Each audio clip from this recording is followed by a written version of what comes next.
Bismillahirrahmanirrahim. Assalamualaikum warahmatullahi wabarakatuh. Innal hamdalillah nahmaduhu wa nasta'inuhu wa nastaghfiruhu wa nastahdihi. Wa na'udzu billahi min syururi anfusina wa min sayyiati a'malina. Wa may yahdihillahu fala mudhillalah wa may yudlil fala hadiyalah. Asyhadu an la ilaha illallah wa asyhadu anna Muhammadan abduhu wa rasuluh. Allahumma salli wa sallim wa barik ala sayyidina Muhammad wa ala ali sayyidina Muhammad, amma ba'd. Wa man ihtada bihudahu ila yaumil qiyamah. Alhamdulillah, segala puji bagi Allah yang telah memberikan kita kesehatan dan kekuatan hingga sampai kepada bulan Ramadan, sehingga kita mampu untuk menjalankan kewajiban ibadah puasa Ramadan. Tak lupa juga sholawat serta salam senantiasa kita haturkan kepada Nabiullah Muhammad SAW beserta kerabat beliau, para sahabat dan para pengikut beliau hingga hari kiamat.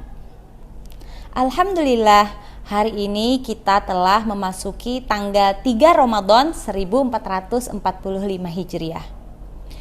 Dalam 3 Ramadan ini, dalam sejarah Islam tercatat ada peristiwa duka, yaitu wafatnya putri kesayangan Rasulullah Muhammad SAW, yaitu Fatimah Az-Zahra. Fatimah Az-Zahra adalah anak dari Nabi Muhammad SAW bersama istri beliau Khadijah binti Khuwailid. Fatimah Az-Zahra dilahirkan 5 tahun sebelum tahun kerasulan Nabi Muhammad SAW. Dilahirkan di kota Mekah 5 tahun sebelum Nabi Muhammad diangkat menjadi Rasul. Sebagai generasi muslim, sudah sepatutnya kita untuk meneladani Fatimah Az-Zahra. Karena Fatimah Az-Zahra adalah putri bungsu kesayangan beliau, yang mana sudah pasti beliau memiliki karakter yang telah diwariskan oleh Nabi Muhammad SAW. Beliau juga memiliki akhlak yang mulia, sebagaimana yang diajarkan oleh ayahandanya sendiri.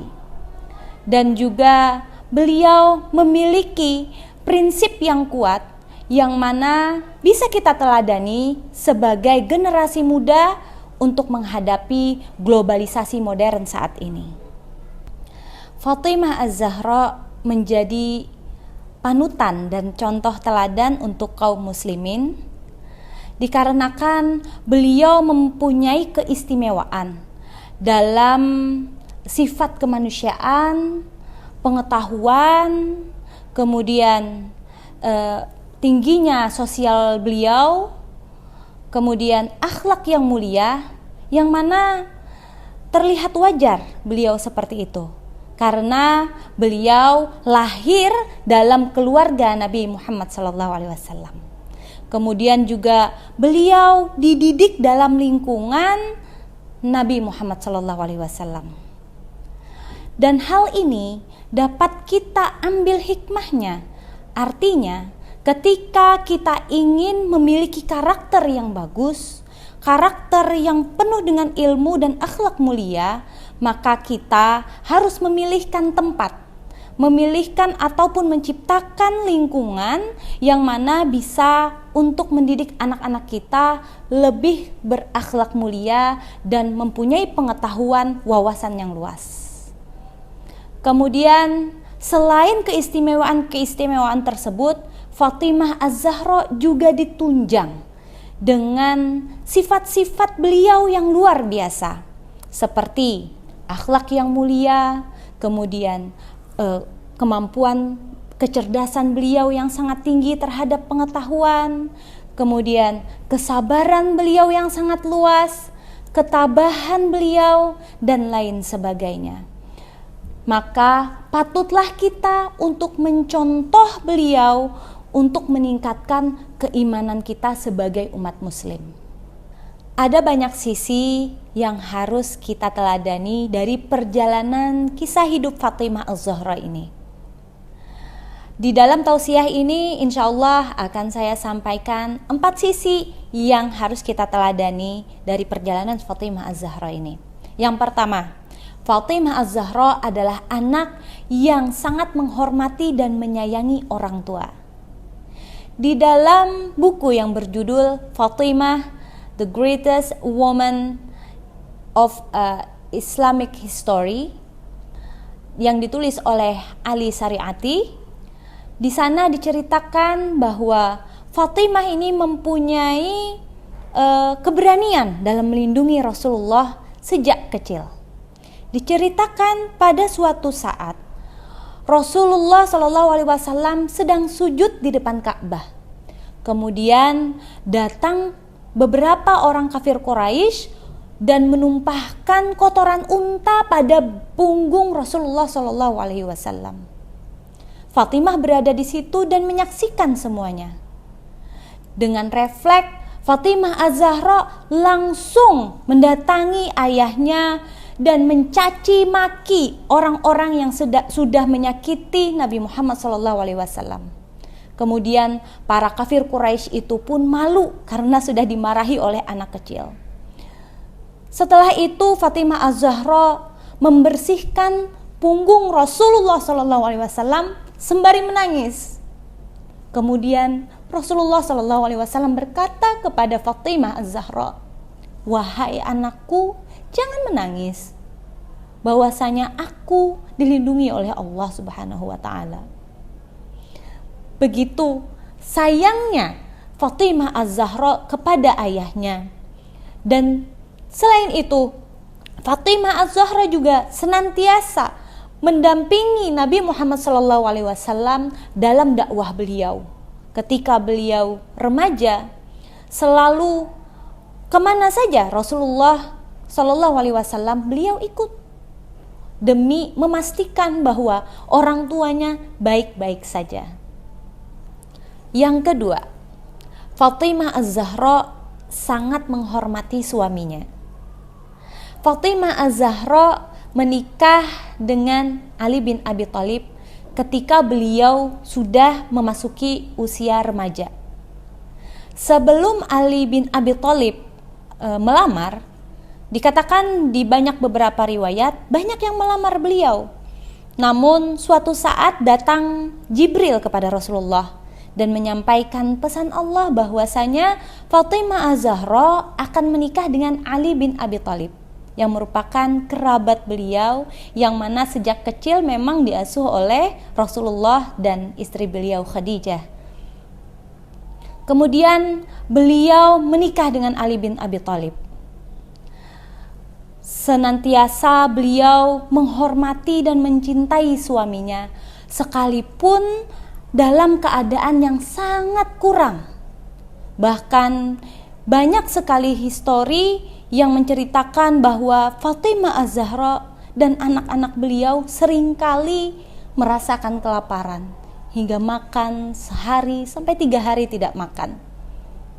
Tetapi beliau tetap sabar dan tabah dan terus menghormati suaminya yang merupakan sahabat Rasulullah, yaitu Ali bin Abi Thalib. Sampai beliau menutup usia pun, beliau mengungkapkan rasa cinta dan hormatnya kepada suami beliau.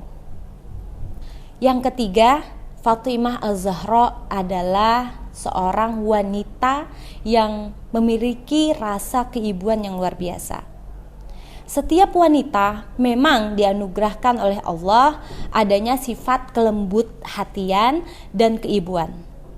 Nah, Fatimah Az-Zahra sangat paham betul untuk mengaplikasikan sifat tersebut dalam mendidik anak-anak beliau.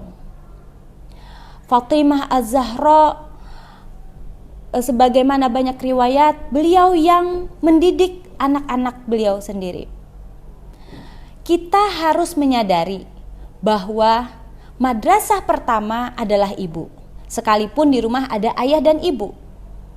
Dan kita tahu bahwa anak itu pasti akan lebih dekat kepada ibunya, yang memberikan pelukan pertama kepada anak-anaknya. Begitu pula dengan pendidikan, seharusnya ibu adalah yang pertama kali memberikan pendidikan, baik itu pendidikan akhlak, moral, etika, bahkan kepengetahuan. Fatimah Az-Zahra mengajarkan kita bahwa pentingnya seorang ibu dalam mendidik anak. Bahkan dari awal ruh ditiupkan oleh Allah di dalam rahim ibu. Sebagaimana kita tahu bahwa bayi di dalam rahim ibu itu dapat mendengar dan merasakan rangsangan-rangsangan ataupun perasaan ibunya sendiri. Apabila ibunya senang, bayinya akan senang dan sehat. Sebaliknya, ketika ibunya sedih, cemas, maka anaknya pun merasakan kesedihan dan bahkan sakit. Begitu pula ketika anak sudah lahir. Ketika anak sudah lahir, yang pertama dilihatnya adalah tingkah laku orang tuanya. Sehingga untuk menjadikan anak yang berakhlak mulia, yang cerdas, yang bermoral, beretika, maka harus dimulai dari ibunya.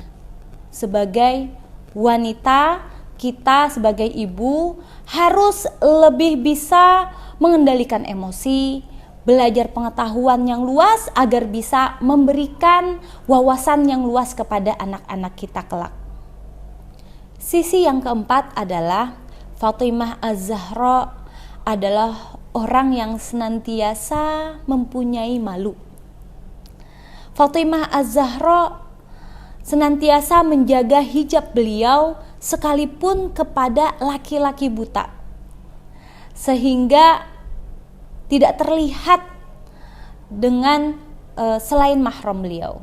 Sebaliknya, wanita-wanita sekarang justru berlomba-lomba mengikuti tren yang mana mendorong untuk bahkan membuka aurat karena tren fashion, sehingga mendorong membuka aurat di publik.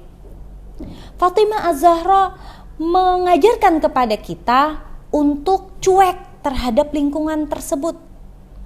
Fatimah Az-Zahra juga mengajarkan kita untuk tidak terlalu fokus dalam hal-hal kecantikan. Kemudian Fatimah Az-Zahra mengajarkan kita untuk senantiasa sederhana dalam berpakaian, dalam bersolek, dalam berjalan sekalipun. Dan di mana kita tahu misi Islam bukan masalah tentang siapa yang terkenal, tetapi dalam misi Islam adalah membentuk generasi yang memiliki akhlak mulia, yang mana akhlak mulia tersebut kuncinya adalah adanya rasa malu. Dari beberapa sisi keteladanan Fatimah Az-Zahra ini dapat disimpulkan bagaimana sih menjadi orang yang soleh. Yang pertama, harus menjaga ibadah. Sebagaimana yang dicontohkan oleh Fatimah Az-Zahra, yang kita tahu bahwa Fatimah Az-Zahra adalah orang yang sangat-sangat taat dalam ibadah. Bahkan di setiap malam yang sunyi dan penuh rahasia, beliau senantiasa sujud kepada Allah. Dan tidak ada sedetik pun Fatimah Az-Zahra lupa akan Tuhan. Sebaliknya, sekarang banyak sekali generasi muda yang memilih untuk begadang bersama teman-teman, nongkrong di kafe-kafe, dan sebagian besar mempunyai slogan nikmati masa muda karena masa muda itu indah. Justru masa muda itu akan lebih indah apabila kita senantiasa menorehkan prestasi, baik itu prestasi intelektual ataupun prestasi spiritual. Dengan cara apa? Dengan cara menjaga ibadah, terutama sholat, yang mana dengan adanya sholat, kita rajin sholat tepat waktu, maka kita akan mendapatkan kedisiplinan diri untuk semakin menjadi lebih baik lagi. Kemudian yang kedua adalah menjaga pergaulan. sebagaimana yang dicontohkan Fatimah Az-Zahra. Beliau yang cuek dengan tren-tren yang ada di lingkungan beliau. Kemudian beliau tidak fokus dengan hal-hal kecantikan ataupun ketenaran. Nah, dengan seperti itu kita bisa mengambil faedah bahwa kita itu harus mencari pergaulan yang soleh. Pergaulan yang bisa mendorong kita untuk menjadi orang yang fokus dalam menuntut ilmu, dalam hal-hal yang baik, dalam akhlak mulia. Kemudian yang ketiga, menjaga ilmu. Tidak mungkin seseorang itu menjadi orang yang sukses kecuali dia ahli dalam ilmu tersebut atau memperdalam ilmu tersebut. Contohnya misalnya kita ingin sebagai saintis misalnya, nah kita maka harus menguasai ilmu tentang pengetahuan. Kemudian alim terhadap ilmu agama misalnya, mau taat dalam ibadah, maka kita harus memperdalam ilmu-ilmu agama. Kemudian yang keempat yaitu menjaga aurat. Menjaga aurat ini sangat penting karena yang kita tahu agama mengatur untuk menutup aurat adalah menjaga kehormatan kita, baik itu laki-laki ataupun perempuan. Yang keempat adalah menjaga aurat. Di dalam agama Islam kita tahu bahwa aurat laki-laki ataupun aurat perempuan sudah diatur, yang mana aurat tersebut, menutup aurat tersebut adalah untuk menjaga kehormatan kita. Maka apabila ada perkataan tidak apa-apa hari ini tidak berhijab, besok berhijab, gampang saja untuk berhijab, salah seperti itu. Yang kita tahu adalah apabila kita sudah masuk usia balik, maka wajib menutup aurat, karena semakin berjalannya waktu itu akan menjadi dosa yang berjalan. Kemudian dengan menutup aurat kita juga menunjukkan bahwa kita mempunyai kepribadian dan akhlak yang mulia, kepribadian Islam, kepribadian yang sopan, yang tahu malu, sehingga kita dapat dinilai orang menjadi orang yang soleh dan soleha. Semoga tausiah singkat tentang Fatimah Az-Zahra ini dapat memberikan motivasi untuk kita untuk senantiasa mempertebal lagi keimanan kita kepada Allah. Dan segala kekurangan dan kesalahan dalam tausiah ini saya mohon maaf. Semoga bermanfaat apa yang telah disampaikan. Saya tutup tausiah saya hari ini dengan doa kafaratul majlis. Astaghfirullahalazim, astaghfirullahalazim, astaghfirullahalazim. Subhanakallahumma wa bihamdik wa asyhadu an la ilaha illa anta wa astaghfiruka wa atubu ilaik. Wabillahi taufiq wal hidayah. Wassalamualaikum warahmatullahi wabarakatuh.